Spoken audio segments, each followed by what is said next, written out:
अस्सलाम वालेकुम। वायरस की शिद्दत कब तक रहेगी? इस सवाल के जवाब में डॉक्टर फ़रत अब्बास का कहना था कि कोई भी नया वायरस जब माहौल में आता है तो आते ही हमलावर होता है।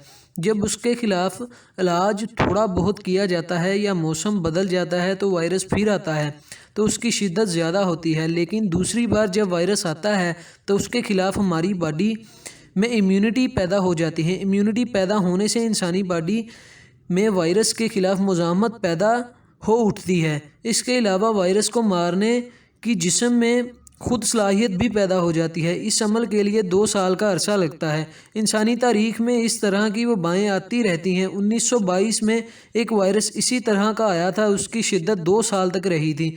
अब भी ऐसा ही होगा, इस वायरस की शिद्दत 2 साल तक रहेगी। आलमी इदारों की तहकीक भी यही बता रही है कि इस वायरस की शिद्दत 2 साल तक रहेगी।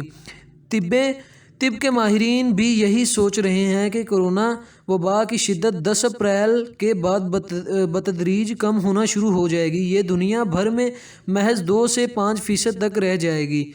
इसके ख़ात्मे में वैक्सीन का क्या किरदार होगा? इस सवाल के जवाब में डॉक्टर फ़रत अब्बास का कहना था कि वैक्सीन तो हर चीज़ की आनी चाहिए। वैक्सीन आपके अंदर इम्यूनिटी पैदा करती है और इंसानी बॉडी को अलर्ट कर देती है। वैक्सीन लगने से पहले अगर इंसानी बॉडी खुद मुज़ाहमत पर उतर आए वायरस के ख़िलाफ़ तो ये ज़्यादा अच्छा इशारा होता है। वैक्सीन सपोर्ट करती है उन मरीज़ों को जो दिल, गुर्दे या किसी दूसरी बड़ी बीमारी का शिकार होते हैं, जिनमें इम्यूनिटी कम होती है। कोरोना वबा उनको ज़्यादा ख़तरा पहुंचाती है। मिसाल के तौर पर कम इम्यूनिटी रखने वाले अगर कोरोना के हमले से बच जाएं, लेकिन वो अगर दिल के मरीज़ हैं तो उनको हार्ट अटैक का ख़तरा होता है। अगर कोई गुर्दों का मरीज़ है तो उनको गुर्दों का मसला शुरू हो जाता है। इसलिए अमूमन ये सुनने को मिलता है कि हम तो दिल के मरीज़ के लिए अस्पताल गए लेकिन हमें कोरोना का मरीज़ करार दे दिया गया। बाज़ अमवात कोरोना की वजह से बराह रास्त नहीं होती, लेकिन वजह कोरोना ही बनता है। कोरोना का मर्ज़ ठीक हो गया लेकिन दिल कमज़ोर था तो हार्ट अटैक से मौत हो गई। वजह तो कोरोना का अटैक ही बनता है। माजी में वबाओं को कैसे ख़त्म किया गया? क्या वबाएँ वैक्सीन की वजह से ख़त्म हो गई या उन पर काबू पाया गया? इस सवाल के जवाब में डॉक्टर साहब का कहना था कि माजी की वबाएँ SOPs से ख़त्म हुई और इंसानी बॉडी में इस वबा के ख़िलाफ़ जब मुज़ाहमत पैदा हुई तो तब कम हुई। हजूर पाक सल्लल्लाहु अलैहि वसल्लम ने फरमाया था कि वबा के दिनों में कहीं आओ जाओ मत, तो इसका मतलब एहतियात था। अगर आप कहीं नहीं जाएंगे तो आप वबा को फैलाने से बाज रहेंगे।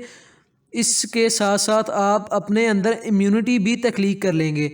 माजी में यही हुआ कि वबा के दिनों में जिन लोगों ने SOPs पर अमल ना किया तो वो वबा को फैलाने में किरदार अदा करते रहे।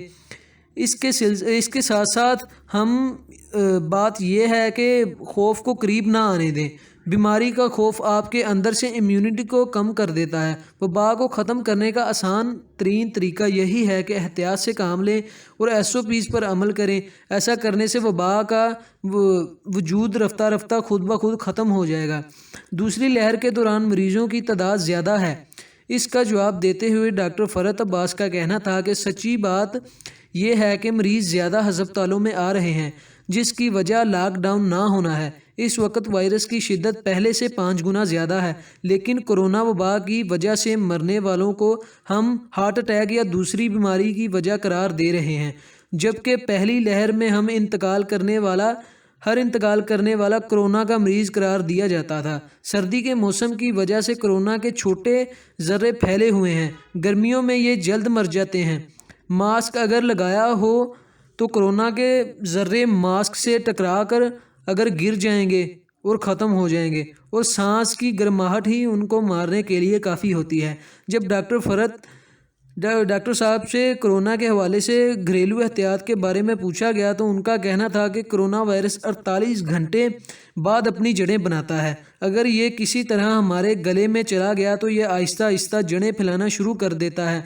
इसके लिए घरेलू नुस्खा ये है कि रात को सोते वक्त और सुबह उठते वक्त नीम गर्म पानी के गरारे किए जाएं और नाक में भी पानी डाल लें। बहुत शुक्रिया। मज़ीद वीडियोज़ के लिए चैनल को सब्सक्राइब कीजिए।